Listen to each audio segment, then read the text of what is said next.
Hello viewers, నేను Rohan. Welcome to social post. హిస్టరీలోనే for the first time ఇది అసాధ్యం అనుకున్న దాన్ని బీజేపీ సుసాధ్యం చేసి మమతా బెనర్జీని ఓడించారు. బట్ ఓడించినా కూడా మమతా బెనర్జీ నేను రాజీనామా చెయ్యను అని కూర్చుంది. మరి రాజీనామా చెయ్యకపోతే అసలు ఏం జరుగుతుంది, ఆ ప్రొసీజర్ ఎలా ఉంటుంది, అసలు కాన్స్టిట్యూషన్ అనేది ఎలా ఉంటుందో ఈ వీడియోలో డీటెయిల్గా తెలుసుకుందాం. మనతో పాటు హైకోర్టు అడ్వకేట్ రవీంద్రనాథ్ గారు ఉన్నారు, ఆయనతో మాట్లాడదాం. నమస్తే అండి. నమస్తే అండి రోహన్ గారు. సో మమతా బెనర్జీని ఓడించిన తర్వాత ఆవిడ రాజీనామా చేయనని చెప్తుందండి. మరి ఇప్పుడు పరిస్థితి ఏంటండి? డెమోక్రటిక్ కంట్రీస్లో అతిపెద్ద హాస్యాస్పదమైన జోక్ ఏదైనా ఉందంటే ఇప్పుడు మమతా బెనర్జీ గారు నేను ఇచ్చినటువంటి స్టేట్మెంట్, మోరల్గా నేను విక్టరీ సాధించాను, ఎథికల్గా నేను విక్టరీ సాధించాను కాబట్టి ఈ సీట్ ఏదైతే ఉందో చీఫ్ మినిస్టర్ అనే సీట్ని నేను విడిచిపెట్టను, still I'm doing as an chief minister అని చెప్పి ఆవిడ ఒక స్టేట్మెంట్ కూడా పాస్ చేశారు. దీని మీద రాజకీయవేత్తలు అంటే దేశంలో క్రిటిక్స్ అందరూ కూడా ఒక డిస్కషన్ కూడా పెట్టడం జరిగింది. అసలు డెమోక్రటిక్ కంట్రీస్లో ఆ పోస్ట్ నుంచి రిజైన్ చేయకపోతే ఏం జరుగుతుంది? మమతా బెనర్జీ రిజైన్ చేయలేదు. యాక్చువల్గా రూల్ ఏంటి, వన్స్ ఎప్పుడైతే గవర్నమెంట్ ఎలక్షన్స్ కమిషన్కి మనం హ్యాండ్ ఓవర్ చేసిన తర్వాత, ఎప్పుడైతే బాడీ ఫామ్ అయిందంటే ఎలక్షన్ కమిషన్ రిజల్ట్ ఏదైతే రిజల్ట్స్ ఉన్నాయో రిజల్ట్స్ అన్నింటినీ కూడా గవర్నర్కి సబ్మిట్ చేసిన తర్వాత ఆటోమేటిక్గా అక్కడ ఉన్నటువంటి గవర్నమెంట్ ఏదైతే ఉందో స్టిల్ గవర్నమెంట్ ఆటోమేటిక్గా అది డిజాల్వ్ అయిపోతుంది. It's by it self. Okay. So that is the greatness of our constitution అంటాం మనం. మన రాజ్యాంగం యొక్క గొప్పతనం ఏంటంటే రాజ్యాంగం ఎలా పనిచేస్తుంది అర్థమైతే ఈ సిస్టమ్ మీకు అర్థమవుతుంది. నేను చెప్పే ప్రయత్నం చేస్తాను. ఎంటర్ ద డెమోక్రటిక్ గవర్నమెంట్ అంతా కూడా 3 పాలసీస్ మీద డిపెండ్ అవుతుంది. ఒకటి ఫస్ట్ ఏంటంటే లెజిస్లేటివ్ అంటాం. లెజిస్లేటివ్ అంటే ఎమ్మెల్యేని ఎంపీని చూజ్ చేసుకోవడం, డైరెక్ట్ గా by the people for the people అనే అబ్రహాం లింకన్ గారు ఏదైతే స్టేట్మెంట్ ఇచ్చారో దాంతో గట్టిగా డెమోక్రటిక్ అంటే ప్రజల చేత ప్రజల కొరకు ప్రజల కోసం పరిపాలించుకున్నటువంటి ప్రభుత్వాలు. ఇక్కడ కింగ్డమ్ అన్నది రూలింగ్ ఉండదు. ప్రజలు తమ కోసం తమ నాయకుడిని ఎన్నుకుంటారు. సో ఆ కాన్స్టిట్యూషన్ ఎవరికి డెడికేట్ చేయబడింది?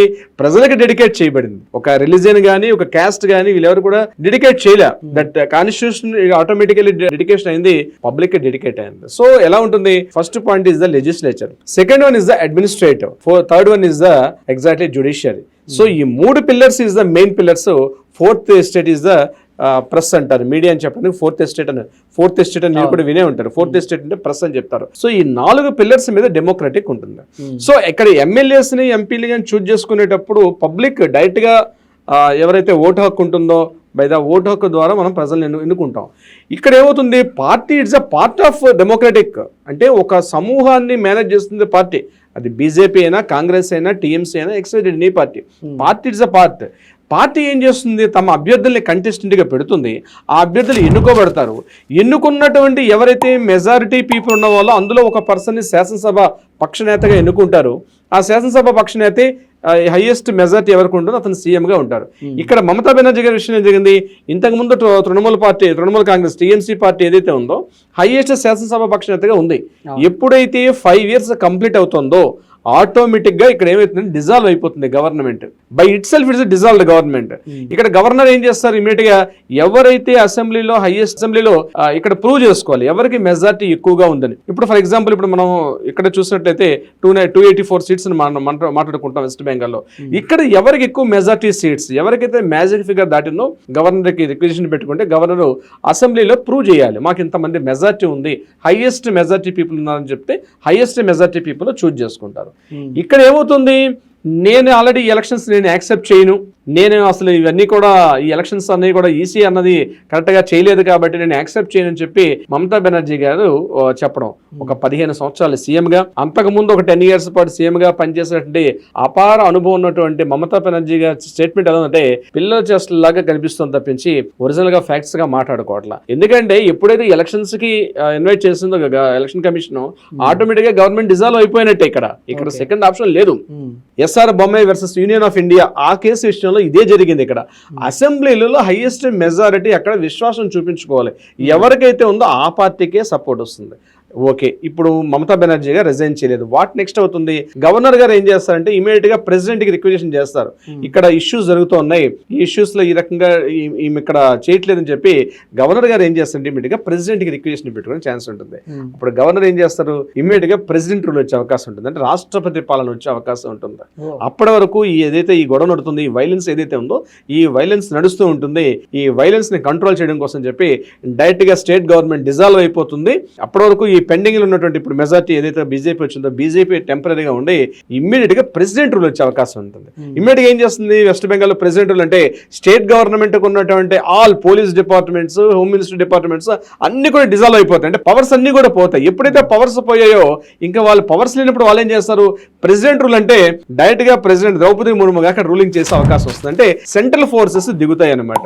సెంట్రల్ ఫోర్సెస్ దిగితే స్టేట్ గవర్నమెంట్ పేరుకి అక్కడ స్టేట్ గవర్నమెంట్ తప్పించి ఎటువంటి పవర్స్ కూడా ఉండవు. సో ఆటోమేటిక్ గా కొంత వైలెన్స్ స్టార్ట్ అవుతుంది.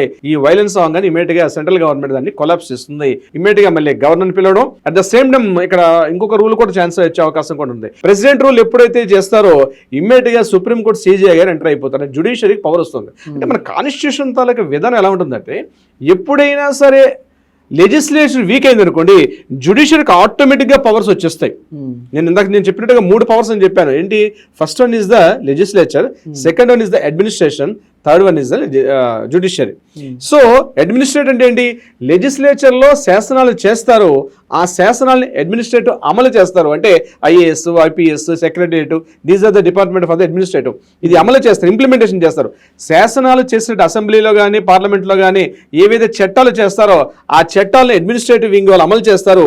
ఈ అమలు చేసే విధానంలో కానీ ఏదైనా ప్రాబ్లమ్స్ వస్తే ఇమీడియట్ జ్యుడిషియరీ అనేది ఓపెన్ అప్ అవుతుంది. సో ఈక్వల్ పార్ట్ ఒక ఎమ్మెల్యేలు ఎంపీలకి లెజిస్లేచర్కి ఎంత ఇంపార్టెంట్ ఉందో, ఒకవేళ ఇక్కడ లెజిస్లేచర్ కానీ వీక్ అయితే ఆటోమేటిక్గా జ్యుడిషియరీకి పవర్స్ బై ఇట్ సెల్ఫ్ చాలా ఆటోమేటిక్ గా ఎలా ఉంటుందంటే that is the greatness of the constitution. అందుకే మనం కాన్స్టిట్యూషన్ ని ఒక బైబిల్ గా, ఒక భగవద్గీతగా, ఒక ఖురాన్ గా మనం ఎందుకు చేస్తామంటే ఆ రాసినటువంటి మేధావులు అంత అద్భుతంగా రాస్తారు ఆ డెమోక్రాటిక్ కంట్రీ. ఇదే పాకిస్తాన్ లో లేదు. పాకిస్తాన్ మనం చూస్తామంటే పాకిస్తాన్ లో అక్కడే డెమోక్రాటిక్ కంట్రీయే, కానీ ఒకవేళ పొరపాటున కానీ లెజిస్లేచర్ కానీ వీక్ అయిందంటే అక్కడ మిలిటరీ పవర్స్ వచ్చేస్తాయి, అక్కడ జ్యుడిషియరీ వీక్ గా ఉంటుంది అన్ఫార్చునేట్ గా అక్కడ. అందుకని Indian democracy is the powerful democratic అని ఎందుకంటామంటే ఇదే జరిగింది. ఆల్మోస్ట్ ఇదే జరిగింది అక్కడ. ఈ రోజు మమతా బెనర్జీ గారు ఇచ్చిన స్టేట్మెంట్స్ కానీ మనం చూస్తుంటే ట్రంప్ ఇదే స్టేట్మెంట్స్ కూడా ఇవ్వడం జరిగింది. అది కూడా డెమోక్రాటిక్ కంట్రీ, అమెరికన్ కూడా. అమెరికన్ డెమోక్రాటిక్ కంట్రీలో ఎప్పుడైతే అప్పుడు ట్రంప్ డిజాల్వ్ అయిన తర్వాత నేను ఈ పోస్ట్ చేయి దిగను, నేను ఈ సీట్లోనే కూర్చుంటా అని చెప్పి ట్రంప్ గారు కూడా సేమ్ ఇవే స్టేట్మెంట్స్, అవే స్టేట్మెంట్స్ ఈరోజు మమతా బెనర్జీ ఇస్తుంది. ఇక్కడ ఏమవుతుంది, మమతా బెనర్జీ గారు అదే సీట్ గాని పట్టుకుని కూర్చుంటే ఇమీడియట్ గా గవర్నర్ డిస్మిస్ చేస్తాడు గవర్నమెంట్ ని. చేసిన తర్వాత ప్రెసిడెంట్ రూల్ వస్తుంది, ఇమీడియట్ గా జ్యుడిషియరీ పవర్స్ వస్తుంది. ఈ జ్యుడిషియరీ పవర్స్ లో మళ్ళీ అసెంబ్లీని కంట్రోల్ చేసి అసెంబ్లీలో హైయెస్ట్ మెజార్టీ ఎవరైతే ఉన్నారో మెజార్టీ ప్రూవ్ చేసుకోవడం. ఇక్కడ ఎలక్షన్స్ అనేవి అల్టిమేట్. ఎలక్షన్స్ లో విన్ అయ్యామంటే, వన్స్ విన్ అయ్యామంటే దట్ ఇస్ అ విన్. ఇక దాని మీదనే డౌట్స్ ఉంటే కోర్టుకు వెళ్ళాలి, ప్రూవ్ సైన్ చేసుకోవాలి తప్పించి బట్ నేను ఈ సీఎం సీట్ విడిచిపెట్టను. That is the greatness, that is the beauty of the constitution. Exactly beauty of the constitution. ఇప్పుడు మనం సొసైటీలో మనం తిరుగుతూ ఉంటాం, నేను కింగ్ అని చెప్పి ఎవరు అనడానికి అవకాశం, ఇట్స్ కింగ్స్ రూల్ కాదు కదా, ఇట్స్ అ డిక్టేటర్షిప్ కాదు కదా. దట్ ఈస్ అందుకే డెమోక్రాటిక్. మనం మన కోసం మనం రాసుకున్న కాన్స్టిట్యూషన్ అంటే అనేక వంద సంవత్సరాల పాటు మనం బ్రిటిషర్స్ తో ఫైట్ చేసి మళ్ళీ మనం ఫ్రీడమ్ వచ్చిన తర్వాత మనం రాసుకున్న కాన్స్టిట్యూషన్ గొప్పతనం అది. ఈ 3 ఈజ్ ద మోస్ట్ ఇంపార్టెంట్. ఈ 3, first one is the legislature, third one is the administration, మూడవది ఇది జ్యుడిషియరీ. ఇక్కడ మమతా బెనర్జీ గారిని నేను చెయ్యను అని చెప్పి కూర్చుంటే ఆర్టికల్ 163 ప్రకారం ఆటోమేటిక్ గా గవర్నమెంట్ డిజాల్వ్ అయిపోయింది. ఇప్పుడు ఆమెకి పవర్స్ లేవు. అక్కడ మమతా బెనర్జీకి ఈ రోజు పవర్స్ లేవు. మమతా బెనర్జీకి పవర్స్ లేవంటే ఆమె క్యాబినెట్ కూడా పవర్స్ లేవు. ఆమె క్యాబినెట్కే పవర్స్ లేవంటే ఎంత పార్టీకి ఎటువంటి పవర్స్ లేవు, ఎవరిని ఇన్ఫ్లుయెన్స్ చేస్తుంది. అందుకే చూడండి ఇదే ఇష్యూ మీకు జరిగింది. మీకు చిన్న ఎగ్జాంపుల్ చెప్తాను. ఇప్పుడు ఉన్నటువంటి ఈ న్యూ జనరేషన్ ఐడియాస్ ఉండవు కాబట్టి నిన్న ఎలక్షన్ కౌంటింగ్ జరుగుతుంది తమిళనాడులో. ఎలక్షన్ కౌంటింగ్ అవుతుండగానే డిఎంకే, ఏఐడిఎంకే ఇంకా మెజార్టీలు రావట్లేదు. ఎప్పుడైతే టీవీకే పార్టీకి మెజార్టీ వస్తుందనగానే ఇమ్మీడియట్ గా Chennai police commissioner, Chennai DGP first వెళ్ళిపోయారు టీవీకే పార్టీకి. That is the greatness of the democratic. వాళ్ళు చేసింది డెమోక్రటిక్ రూల్ అది. అంటే ఇక్కడ అడ్మినిస్ట్రేషన్ కమిషనర్స్ అయినా లేకపోతే డీజీపీ అంటే ఎవరు, వీళ్ళు administration wing. Immediate administration wing ఎవరికి వాళ్ళు సపోర్ట్ చేయాలి, వాళ్ళు ఎవరైతే మెజార్టీ ఉన్నారో వాళ్ళకి సపోర్ట్ చేయాల్సిందే. సో అదే ఆయన మనకి చెన్నై డీజీపీ చేసిన పని కూడా అదే. ఎప్పుడైతే టీవీకే పార్టీ పవర్ లోకి వస్తుంది, టీవీకే పార్టీకి మెజార్టీ సీట్స్ వస్తున్నాయంటే ఇంకా డిక్లేర్ కాకుండా ఇమీడియట్ గా వాళ్ళు ఏం చేస్తారంటే as per the duty immediate గా వాళ్ళు ఏం చేస్తారంటే ఇమీడియట్ గా కమిషనర్ ఆ డీజీపీ ఆఫీస్ ఇమీడియట్ గా టీవీకి ఆఫీస్ కు వెళ్ళి టీవీ విజయ్ గారితో కలిసి సార్ మేము ఇమీడియట్ గా మేము ప్రొటెక్షన్ చేస్తాం అని చెప్పి. అంటే ఇక్కడ లెజిస్లేచర్ లో ఎలక్షన్స్ అవుతుండగా అడ్మినిస్ట్రేషన్ పవర్ వచ్చేసింది ఆటోమేటిక్ గా. అడ్మినిస్ట్రేషన్ వాళ్ళు చూస్ చేసేసుకున్నారు ఇక్కడ. ఇది ఎవరు చెప్పరండి, by it's the beauty of the constitution. ఇక్కడ ఆయన ఏదో పర్సనల్ ఇంటెన్షన్ తోటి విజయ్ గారికి అభినందించి ఉండదు. ఒక అడ్మినిస్ట్రేటివ్ ఆఫీసర్గా, ఒక ఐఏఎస్ ఆఫీసర్ అయినా, ఒక ఐపీఎస్ ఆఫీసర్ అయినా వర్క్ చేస్తున్నారంటే అక్కడ పర్సనల్ ఎజెండాస్ ఉండవు అక్కడ. అంటే ఎప్పుడైతే లెజిస్లేచర్లో పవర్ వస్తుందో, అంటే అసెంబ్లీలో అక్కడ టీవీకే పార్టీకి మెజార్టీ వస్తుంటే ఇమీడియట్గా ఎలా అయితే డీజీపీ వెళ్ళి విజయ్ గారిని అభినందన చెప్పి సార్ ఇమీడియట్గా పోలీస్ బందోబస్తు ఎక్కడ ఎవరు చెప్పరు.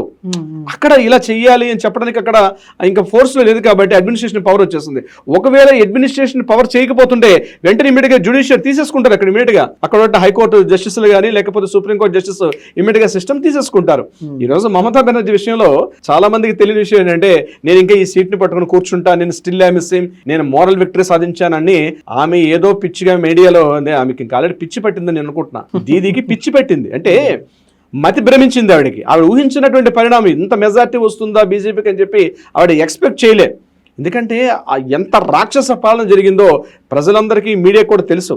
ఈరోజు ప్రజలే రివర్స్ అయ్యారు. అక్కడ ప్రజలు పబ్లిక్ రివర్స్ అయ్యి ఈరోజు హైయెస్ట్గా అక్కడ బీజేపీకి పట్టం కట్టారు. మేబీ ఇక్కడ ఏది డెమోక్రాటిక్ అట్లా ఏది శాస్త్రం కాదు. ఒక 30 years బ్యాక్ కాంగ్రెస్కి పట్టం కట్టారు, ఇప్పుడు బీజేపీ హవా నడుస్తుంది. మేబీ ఏమో ఇన్ ఫ్యూచర్లో ఏం జరుగుతుందో తెలియదు. That is the beauty of the constitution. Being an ఒక జ్యుడిషియరీ సెగ్మెంట్ నేను మాట్లాడేటప్పుడు ఏ పార్టీకి నేను చెప్పట్లేదు కానీ that is the beauty of the constitution. ఇది తెలుసుకోవాలి. ఏదో తెలియక పిచ్చి పిచ్చిగా వాగేస్తుంటారు, కాన్స్టిట్యూషన్ తప్పండి, ఇది తప్పు, అది తప్పు.